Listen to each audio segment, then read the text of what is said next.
name is Senior Airman Michael Rourke, United States Air Force, Communications Technician. That title, which I had worked so hard to earn, felt like a shield.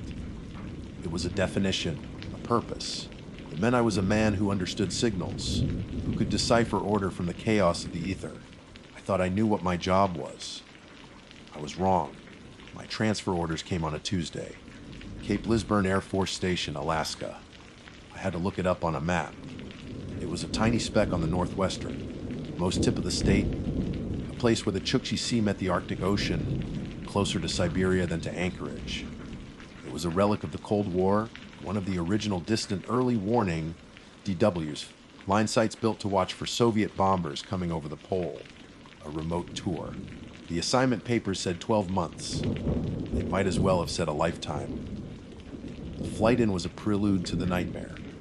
After the relative comfort of the C-130 from Elmendorf, the final leg was on a smaller, rattling prop plane that felt like it was being held together by sheer willpower. The pilot, a civilian contractor with a face like a worn leather map, just grinned when he saw my white knuckles. They call this the hairiest landing strip in the world. He shouted over the engine's roar. He wasn't exaggerating.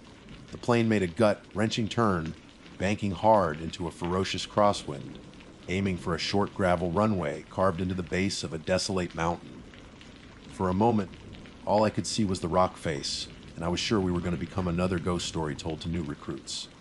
Then, with a bone-jarring thud, we were down.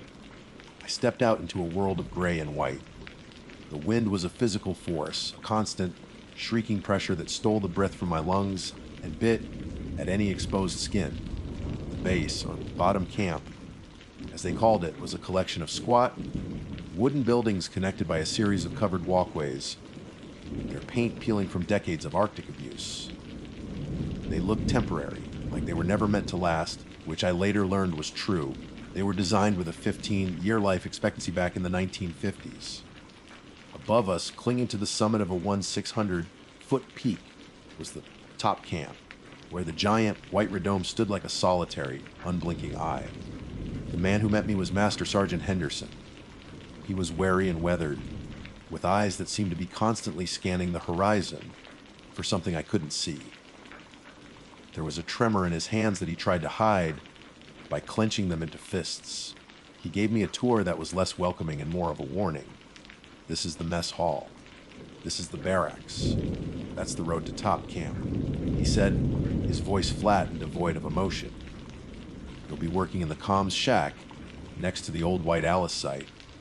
He pointed to a pair of massive, defunct Traposcatter antennas that looked like skeletal hands reaching for the sky. We ended the tour in a small, windowless briefing room. Henderson slid a thin, laminated binder across the table. Standard operating procedures, he said, but the look in his eyes said it was anything but standard. You read these. You memorize them. You live by them. You don't ask why. You just do it. Understand, Airman, I nodded, opening the binder. The first page was titled Cape Lisburne Special Orders. There were only 4. 1. All visual and auditory phenomena at the perimeter fence are to be considered meteorological in nature. Wind, snow, and ice can create deceptive effects. Do not investigate. Do not report anything other than weather-related interference in the log. I looked up at Henderson. Meteorological phenomena.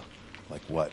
His eyes narrowed, like the wind and the snow. That's all. I read the second rule. 2. From 2200 to the Oyo 6000, all radio channels are prone to severe static due to auroral interference. If this static resolves into what sounds like a human voice, you will note the time and frequency in the log. You will not, under any circumstances, attempt to respond. This was my domain. A voice? Like a bleed through from another transmission. No, Henderson said, his voice dropping to a near whisper. Not like a transmission, just a voice. We log it as auroral interference. Got it. I swallowed, and not tightening in my stomach. I moved to the third. 3. The local raven population is unusually large and intelligent. They are known to mimic sounds and leave objects near the barracks. Do not engage with them. Do not follow them, no matter how curious you are. They are not your friends. The rule was so specific, so bizarre, it felt like a line from a madman's diary. The Tlingit people, the natives of this region, considered the raven a trickster, a powerful being that could bring fortune or ruin. The rule suggested the Air Force had learned that lesson the hard way. Then I read the final rule, the one that made the hair on my arms stand up. 4. Any sounds of human distress heard outside the barracks after dark, specifically the sound of a woman screaming or a child crying, are to be ignored. They are auditory illusions caused by the wind passing through the old structures and antennas. Secure the doors and do not, for any reason, go outside to investigate. I stared at the words, my mind reeling. A crying child out here. The nearest civilian settlement was Point Hope, 25 miles away across the frozen tundra. It was impossible. I thought of the old legends I'd skimmed before my flight. Stories of the Kushtaka, the land otter men, shapeshifters who lured victims to their doom by mimicking the cries of a baby. This is a joke, right, Sergeant? I asked, forcing a laugh. Some kind of hazing for the new guy. Henderson didn't laugh. He leaned forward, his face a mask of raw, desperate seriousness. Do I look like I'm joking, Airman? We had a guy last year. A good man. Thought he heard his daughter crying for him out on the ice. He went outside. We found his boots in the morning. Just his boots. The silence in the room was absolute. The only sound was the howl of the wind outside, and for the first time, I thought I could hear a voice in it, a thin, wailing cry. The next few days were a blur of settling in and observing the strange, oppressive culture of the base. The men were ghosts, going through the motions with a quiet tension that was almost unbearable. They moved with a purpose, but their eyes were hollow haunted. They suffered from what the shrinks called winter over syndrome, insomnia, anxiety, paranoia. But this felt like more than that. This was a deep, knowing fear that had taken root in the soul of the station. On my third night, I was assigned my first solo shift in the comm shack from midnight to 8. Henderson walked me over, the wind trying to tear us from the narrow walkway. Just remember the rules. Work. He set his hand on the door. The rules keep you safe. He looked at me one last time, his eyes pleading. Don't be a hero. Then he was gone, swallowed by the swirling snow. I was alone. I stepped inside the shack, the door sealing behind me with a heavy, final-sounding clank. The room was filled with the glow of monitors and the low hum of electronics. Through the reinforced window, I could see nothing but a maelstrom of white. I was in a tiny bubble of light and warmth, surrounded by an endless, frozen wasteland. I sat down at the console, the 4 rules echoing in my head. I was a communications technician, a man of logic and signals. But as the clock ticked past 0300 and the static on the secondary channel began to hiss and crackle, I felt a primal dread that no amount of training could have prepared me for. Something was out there in the dark, and it knew we were listening. The first few hours of my shift were a study in monotony. I ran the standard diagnostics, monitored the primary channels for any traffic from Elmendorf, and watched the radar sweep its lazy green line across the screen, painting a picture of absolute emptiness. The only company was the incessant howl of the wind and the groan of the building settling under the weight of the snow. It was easy to see how the isolation could get to you, how the mind, starved for stimulus, could start creating its own. The men I'd seen in the mess hall weren't just tired, they were worn thin, their nerves frayed by the constant darkness, the confinement, and the oppressive silence. They were classic cases of winter over syndrome, a collection of psychological symptoms that plagued those stationed in polar environments. But Henderson's warning felt like it went beyond simple cabin fever. At 03:05, it started. A crackle on the secondary channel, the one that monitored broad, spectrum, low-frequency transmissions. It was designated for atmospheric research and was usually silent save for the occasional pop of distant lightning. Tonight, it hissed to life. At first, it was just white noise, the sound of a million tiny grains of sand being poured into my ear. This was the oral interference the rules mentioned. I made a note of the time in the logbook, my pen scratching loudly in the quiet room. Then, the static began to change. It wasn't random anymore. A pattern was emerging from the chaos of cadence. The hiss coalesced into a thin, high-pitched wail. It was a sound that bypassed the ears and went straight to the primal core of my brain. It was the sound of a baby crying. It wasn't faint or distorted. It was crystal clear, as if the child were in the room with me. It was a sound of pure, unadulterated distress. A desperate, helpless cry for comfort, for warmth, for a mother. My blood ran cold. I leaned closer to the speaker, my heart pounding against my ribs. Every instinct, every fiber of my being screamed at me to respond. I was a communications technician. My job was to answer calls for help. My hand reached for the transmit switch. I could patch the signal through to the main comms, boost the antenna, try to get a location. There could be a downed plane out there, a private charter that had strayed off course. Survivors in the wreckage, huddled against the cold. But Henderson's words echoed in my mind. We found his boots in the morning, just his boots. I pulled my hand back as if the console were red hot. Rule Wade 40. Any sounds of human distress heard outside, specifically the sound of a woman screaming or a child crying, are to be ignored. But this wasn't outside. This was coming through my equipment. It was a signal. That fell under Rule Bay 2Z. If this static resolves into what sounds like a human voice, you will note the time and frequency in the log. You will not, under any circumstances, attempt to respond.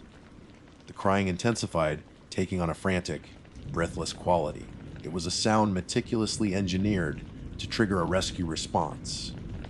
I thought of the folklore I'd read before my flight, the half-remembered tales of the Tlingit and other local peoples. Stories of the Kushtaka, the shape-shifting, land otter men. They were said to mimic the cries of a woman or a baby to lure unsuspecting victims into the wilderness, where they would be torn to shreds or, perhaps worse, transformed into one of them. It was a preposterous thought, a fairy tale from a forgotten time. I was a man of science and technology, sitting in a multi-million-dollar facility built on the principles of logic and reason. But the crying sounded so real. I squeezed my eyes shut, trying to rationalize it. It had to be a technical glitch, a signal crossing over, maybe from a satellite phone, transmission bouncing off the ionosphere. Or maybe it was just my mind, finally cracking under the pressure of this place. The psychologists called it impaired cognitive ability, a known symptom of extreme isolation. Was I hallucinating? I opened my eyes and stared at the audio levels on the monitor. The green bars were jumping in perfect sync with the cries. It was a real signal. It was being received. The crying stopped. Abruptly. The channel went back to dead silence, not even a hiss of static. The sudden absence of the sound was more jarring than its presence.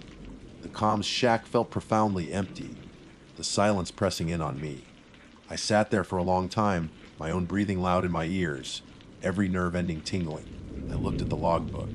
My hand was shaking so badly I could barely hold the pen. What was I supposed to write? 0307.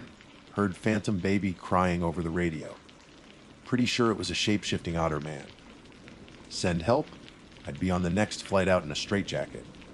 I remembered Henderson's face, the dead seriousness in his eyes. I remembered the second part of the rule. You will not, under any circumstances, attempt to respond. And the first rule, do not report anything other than weather-related interference in the log. They were all connected. It was a system, a procedure for survival. With a deep, shuddering breath, I wrote to 0307 significant static on secondary channel, consistent with severe auroral interference, resolved into patterned audio artifact before clearing at 0309. It was a lie, but it felt like the truest thing I had ever written. The next morning, bleary-eyed and raw, I was summoned to the office of the station commander, Captain Eva Rostova. She was a stern, compact woman with Slavic features and eyes as gray and cold as the Chukchi Sea. She seemed as unyielding as the permafrost the base was built on.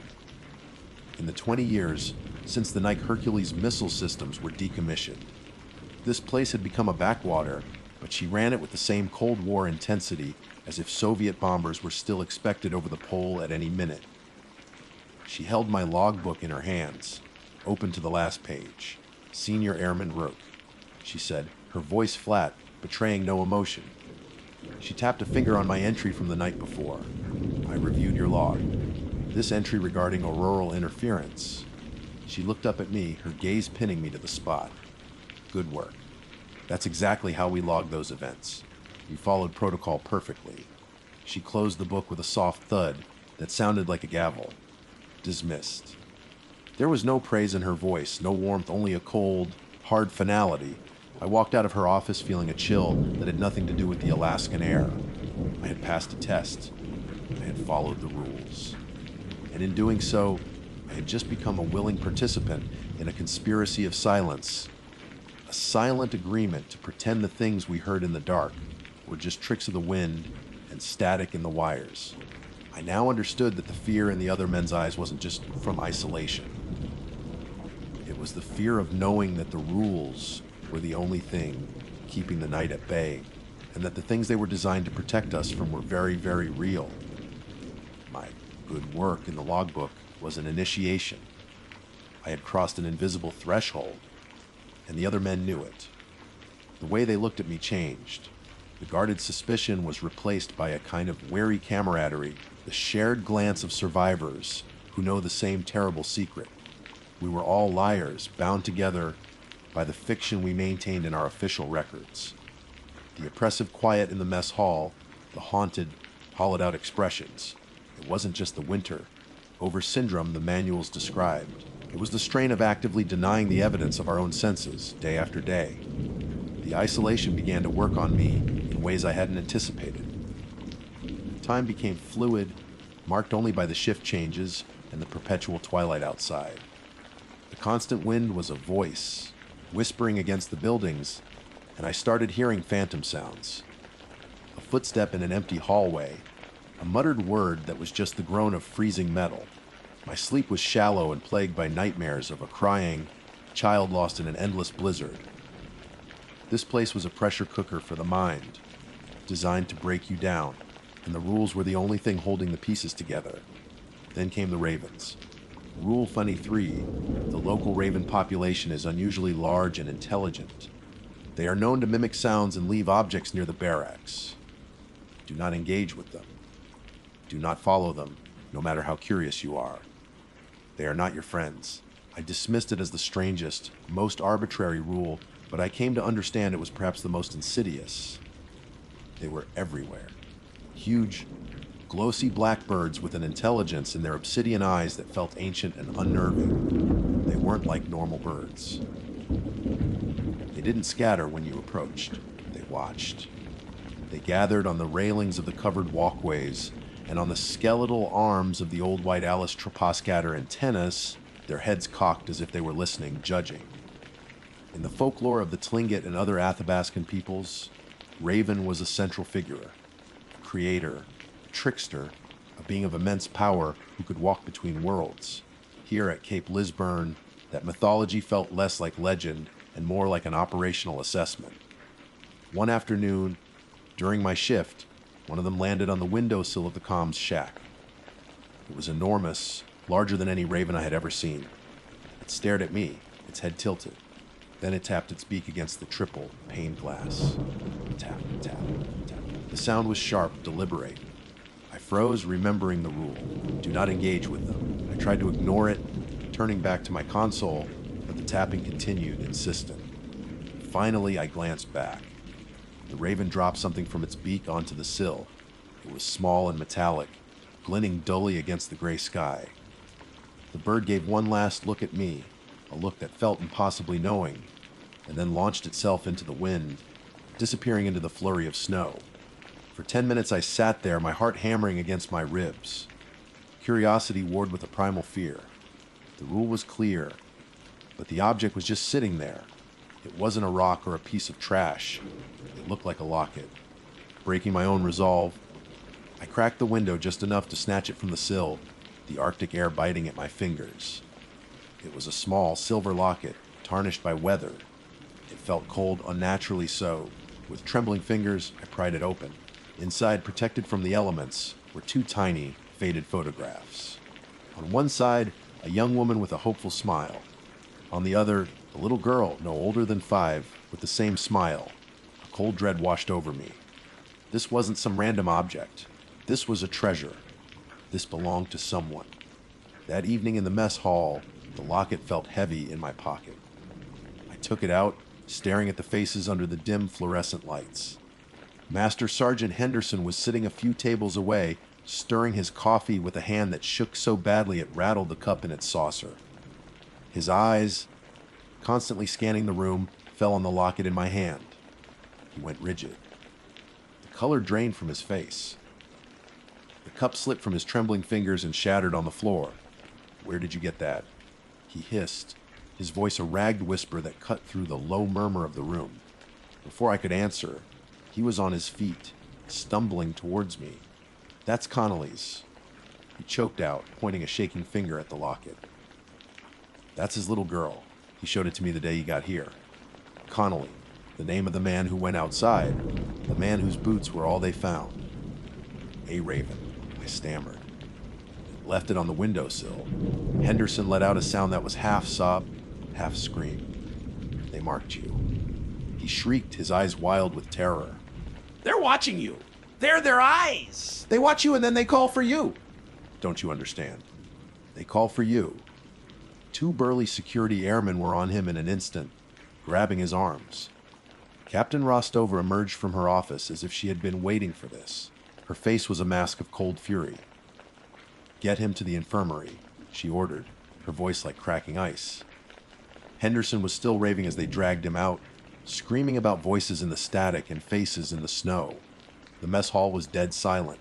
Every eye was on me. Rostova walked over to my table. She didn't look at me. She looked at the locket in my hand. "Give it to me, airman," she said. It wasn't a request. I numbly placed it in her outstretched palm. She snapped it shut without looking inside and slipped it into her pocket. "You will forget you ever saw that," she said, her gray eyes finally meeting mine. They were devoid of any emotion, but held a warning that was as clear as a blade. "You will not speak of this to anyone. You will go back to your duties. You will follow the rules. Is that understood?" "Yes, Captain," I whispered. She turned and walked away, leaving me alone at the table, the gazes of the other men burning into me. I had seen behind the curtain. The rules weren't just a protocol for dealing with strange phenomena. They were a fragile dam holding back a flood of madness and horror. Henderson wasn't suffering from winter over syndrome. He was suffering from knowing the truth. He had seen what happens when the rules are broken, and the knowledge had shattered him. That night, I couldn't sleep. I stood at the window of my small room in the barracks, staring out into the swirling darkness. The wind howled, and this time I didn't try to pretend it wasn't speaking. It was, and it was learning my name. On the skeletal frame of the nearest White Alice antenna, a dozen black shapes were perched, motionless against the storm. They weren't sleeping. They were watching the barracks. They were watching me, and I understood with chilling certainty that Rule 83 was not about the Ravens. It was about what the Ravens worked for. After Henderson was taken away, a new kind of silence fell over the station. It wasn't the tense, watchful quiet from before. It was the dead silence of a tomb. We all knew what had broken him. It wasn't the isolation or the darkness. It was the truth.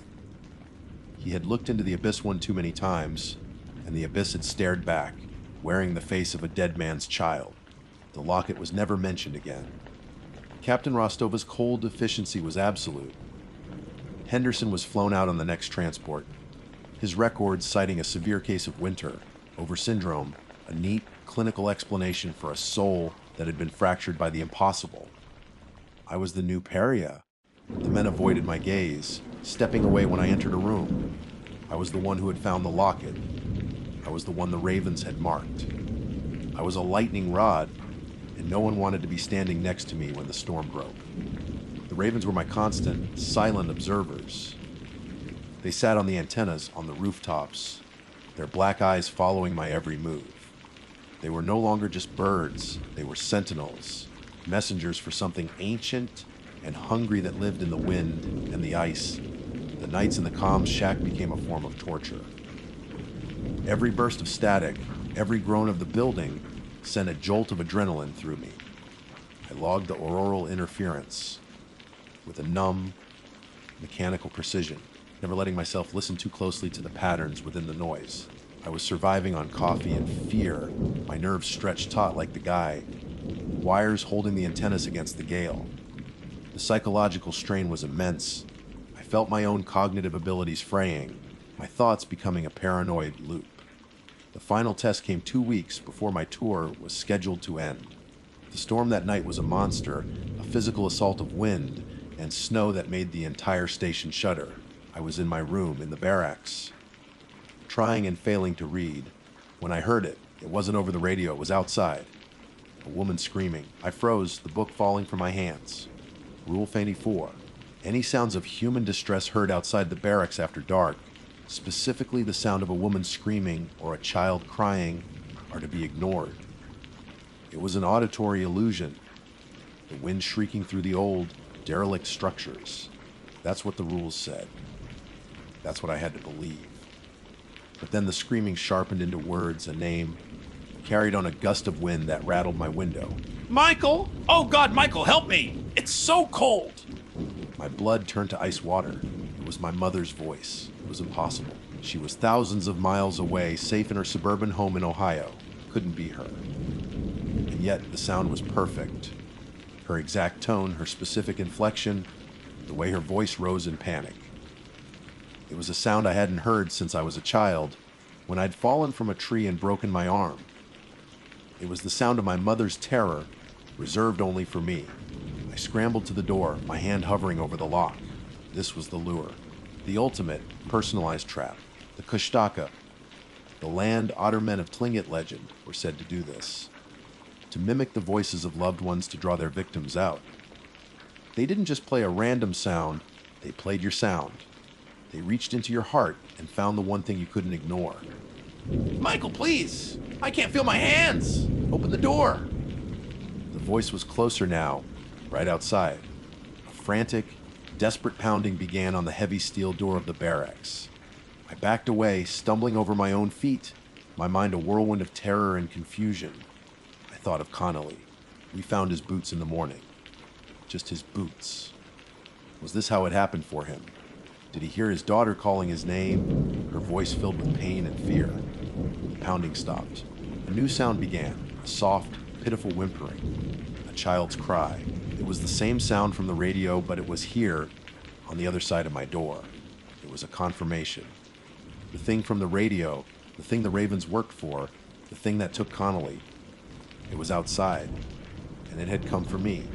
I pressed myself into the far corner of the room, making myself as small as possible, my eyes screwed shut. I recited the rules in my head like a prayer, a mantra against the madness. Do not investigate. Do not respond. Do not go outside. My logical mind, the communications technician, battled against the terrified son who wanted to throw open the door and save his mother from the cold. The crying went on for what felt like an eternity. Then silence. A profound, heavy silence that was even more terrifying. The storm still raged, but the voice was gone. I stayed in that corner until the first gray light of dawn seeped through the window, my body trembling uncontrollably. When I finally found the courage to move, I crept to the window and wiped away the thick frost. On the ground below, the fresh snow was a perfect, undisturbed blanket. There were no footprints. Nothing. It had all been in my head, an auditory illusion. Then I saw it. On the outside of my window pane, etched into the frost, was a single, perfect handprint. It was long and slender, with fingers that ended in points like claws. It was not human. My last 2 weeks at Cape Lisburn were a waking nightmare. I did my duties. I ate in the mess hall. I spoke when spoken to. But I was no longer there. I was a ghost, just like the other men. When my replacement arrived, a fresh-faced young airman with eager eyes, I saw the same naive confidence I'd had a year ago. As I passed him in the walkway, I wanted to grab him, to warn him, to tell him the rules weren't a joke.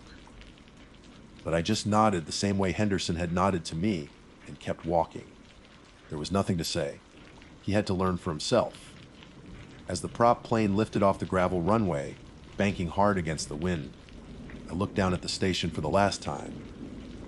The white radome on the peak, the skeletal white Alice antennas, the cluster of buildings huddled against the endless white. It looked like a forgotten outpost at the end of the world, a tiny scar on a pristine landscape. But I knew better. It was a cage. And I knew, with a certainty that would haunt me for the rest of my life, that even though I was leaving, a part of me would be trapped there forever.